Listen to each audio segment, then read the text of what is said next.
Hello दोस्तों, welcome to the new video. दोस्तों, किसी दूर दराज के एक गांव में संध्या का समय था।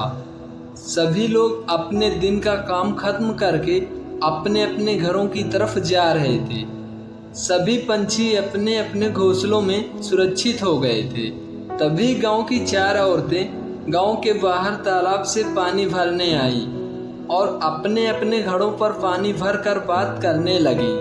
पहली औरत कहती है, हे भगवान, मेरे जैसा पुत्र सभी को दे। उसकी आवाज इतनी सुरीली है कि सब उसकी आवाज सुनकर मुग्ध हो जाते हैं। इस पर दूसरी औरत से भी रहा नहीं गया। दूसरी औरत बोली, बहनों, मेरा पुत्र तो इतना ताकतवर और बलवान है कि सभी लोग उससे डरते हैं और कहते हैं ये तो भविष्य में एक नामी पहलवान बनेगा। इस पर अब तीसरी औरत भी कहाँ चुप रहने वाली थी। वह बोली, अरे मेरा बेटा तो इतना दिमाग का तेज है कि एक बार जो पढ़ लेता है वह उसको उसी समय कंठस्थ हो जाता है।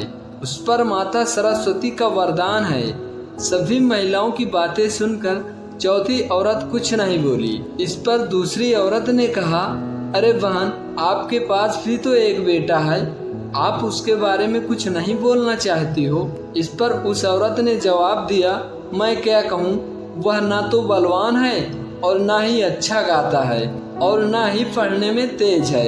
यह सुनकर चारों स्त्रियों ने अपने अपने घड़े उठाए और गांव की तरफ चल दिया।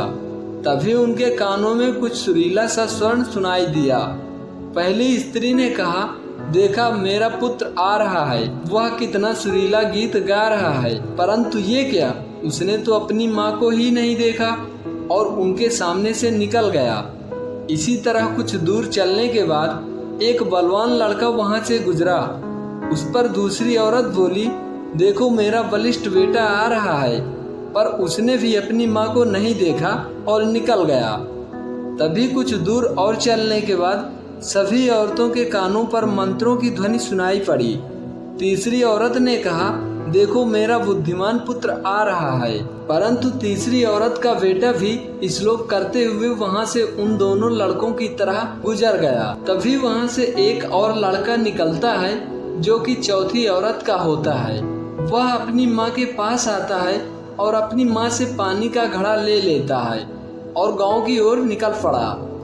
यह देखकर तीनों औरतें चकित रह गई, मानो उनको सांप ने सूंघ लिया हो। वे तीनों औरतें उसको आश्चर्य से देखने लगी। तभी वहां पर बैठी एक वृद्ध महिला ने कहा, देखो, इसको कहते हैं सच्चा हीरा। ये है बाल संस्कार का असर। दोस्तों, इस कहानी से हमें यह शिक्षा मिलती है कि सबसे पहला और सबसे बड़ा ज्ञान संस्कार का होता है। भले ही हमारे माता पिता शिक्षित हों या ना हों, यह ज्ञान उनके अलावा दुनिया का दूसरा कोई भी व्यक्ति नहीं दे सकता। दोस्तों, आशा करते हैं आपको हमारा ये छोटा सा प्रसंग पसंद आया होगा। फिर मिलेंगे एक ऐसी ही जानकारी के साथ। जय हिंद, जय भारत।